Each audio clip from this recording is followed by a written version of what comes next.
va célébrer l'Afrique. Soyez les nôtres. Un événement Cocan 2021. Salut les potos, salut à tous les amis, salut à tous nos abonnés, j'espère que vous allez très bien, j'espère que vous avez passé une agréable journée. Alors les potos, bienvenue à notre nouveau numéro des débriefs de la CAN 2021 du côté du Cameroun. Au sommaire du jour, nous allons parler du dernier match au niveau de la poule A entre le Cameroun et le Cap-Vert, le Burkina Faso, l'Éthiopie, et aussi vous donner le programme complet de la journée de demain et terminé par la Super Coupe d'Espagne qui s'est déroulée hier où l'Atlético Bilbao affrontait le Real de Madrid. Alors les potos, si vous tenez à savoir qu'est-ce qui s'est passé au cours de toutes ces rencontres, je vous invite à rester avec nous juste après ceci.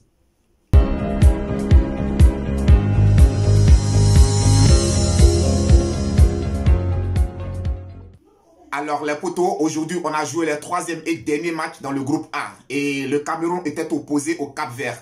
À vrai dire, les Lions indomptables du Cameroun étaient déjà assurés d'être qualifiés. Je pense qu'aujourd'hui, le plus important, c'était de conserver la tête du groupe, c'est-à-dire s'assurer de terminer premier de leur groupe. Alors, aujourd'hui, le Cameroun aligne son équipe type. Et je dirais que les potos, on assiste à un match vraiment, un match agréable. Moi, j'ai vu une équipe de Cap-Vert qui n'était vraiment pas complexée face aux Lions indomptables du Cameroun. On a vu une équipe du Cameroun qui a développé son jeu, qui a joué. Alors, match nul entre les deux formations. Les potos, ce que je retiens à l'issue des 3 matchs des Lions indomptables du Cameroun, ce que je retiens, c'est que le Cameroun est une véritable équipe. Quand on parle d'équipe solidaire. On parle d'équipe mentale. Mentalement, les Camerounais sont vraiment prêts mentalement. Physiquement, les Camerounais sont prêts. Alors aujourd'hui, ce que je peux retenir de l'équipe nationale du Cameroun, c'est que c'est une équipe offensivement qui marque beaucoup de buts. Elle termine première de son groupe avec 7 points, c'est-à-dire 2 victoires et 1 match nul. Donc 7 points en 3 matchs, c'est à saluer. Et aussi 7 buts en 3 matchs. Donc offensivement, je dirais que les Lions indomptables du Cameroun sont vraiment présents. Avec leur capitaine Vincent Aboubakar, aujourd'hui actuel meilleur buteur de cette CAN, je dirais que le Cameroun a des atouts offensifs pour pouvoir vraiment affronter n'importe quelle équipe au cours de cette CAN.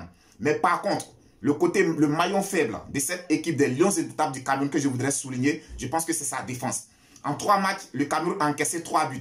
Et je pense que c'est vraiment pas normal pour une équipe comme le Cameroun. Une équipe pays organisateur, une grande nation de football comme le Cameroun. On connaît le Cameroun qui est très rude en défense. On sait que le point fort du Cameroun a toujours été sa défense. Et encaisser 3 buts en 3 matchs, je ne dirais pas que les équipes contre lesquelles le Cameroun a évolué, ce ne sont pas de bonnes équipes, je ne dirais pas cela. Mais encaisser 3 matchs et 3 buts en 3 matchs face au Burkina, face au Cap-Vert, face à l'Éthiopie, je pense qu'il va falloir vraiment à la défense camerounaise de faire très attention. Donc aujourd'hui, si le Cameroun veut vraiment aller loin dans sa compétition, si le Cameroun veut aller loin, aller remporter cette CAN, je pense qu'il va falloir soigner les erreurs défensives.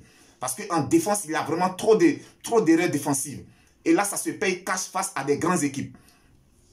Ça se paye cash face à des grandes équipes. Lors des 2 premiers matchs, le Cameroun a concédé l'ouverture du score très tôt dans la rencontre. Heureusement, avec leur mental, ils ont su revenir au score et même gagner le match. Mais je pense que face à des grandes nations, ce ne sera pas toujours le cas. Donc attention aux Lions indomptables du Cameroun sur le côté défensif. Par contre, en attaque, avec leur attaque emmenée aujourd'hui par le capitaine Vincent Aboubakar, je dirais qu'en attaque, il n'y a rien à reprocher aux Lions indomptables du Cameroun. Donc, match nul aujourd'hui entre le Cameroun et le Cap-Vert sur le score de 1 but partout. A noter que Vincent Aboubakar a encore été une fois buteur. Donc, il est l'actuel meilleur buteur de cette CAN avec 5 buts en 3 matchs. C'est vraiment à saluer. C'est une grosse performance qu'est en train de réaliser pour l'instant Vincent Aboubakar. Alors, aussi, nous avons le Burkina Faso qui était opposé à l'Éthiopie. Là également, il y a un match nul entre les deux formations sur le score de 1 but partout.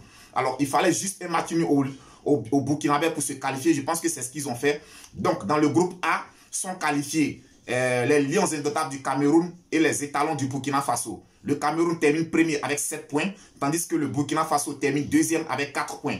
Alors, à dire que le Burkina Faso et le Cap-Vert ont tous les deux 4 points. Mais ce qui avantage aujourd'hui le Burkina Faso, c'est que lors des confrontations directes, le Burkina Faso a battu le Cap-Vert.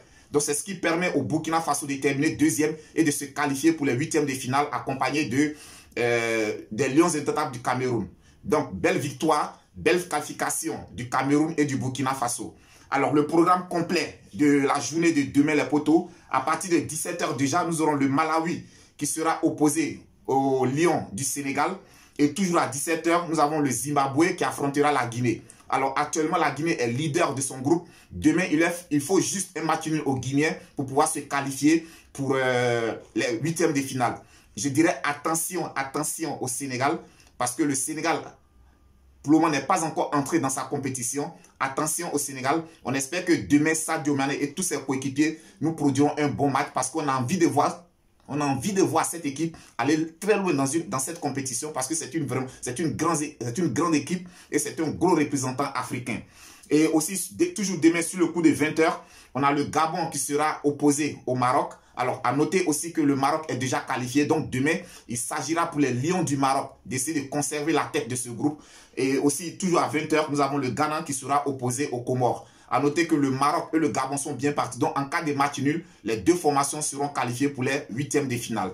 Alors, les potos, c'était tout pour le programme de demain. Et avant de terminer cette vidéo, j'aimerais faire un tour du côté de l'Espagne. Sachez que hier, du côté de l'Espagne, lors de la finale de la Super Coupe d'Espagne, on a l'Atlético Bilbao qui était opposé au Real de Madrid. Belle victoire des Madrilènes sur le score de 2-0. A noter que Thibaut Courtois a sorti un penalty au cours de cette rencontre. Et je dirais que c'est le premier trophée du Real de Madrid cette saison. Donc, Carlo Ancelotti et sa troupe remportent leur premier trophée de la saison. Je pense qu'ils sont partis, ils sont bien partis pour faire un doublé du côté de l'Espagne parce qu'ils sont actuels leaders de la Liga. Donc les potos, c'était tout pour aujourd'hui. Si tu n'es pas encore abonné à notre chaîne, n'hésite pas à t'abonner. Abonnez-vous, abonnez-vous, abonnez-vous. Partagez, likez, commentez. The King Debrief connaisseur connaît, c'est votre chaîne. C'est la chaîne de tous les amoureux du football. On se dit à très bientôt pour une autre vidéo. D'ici là, que Dieu vous protège.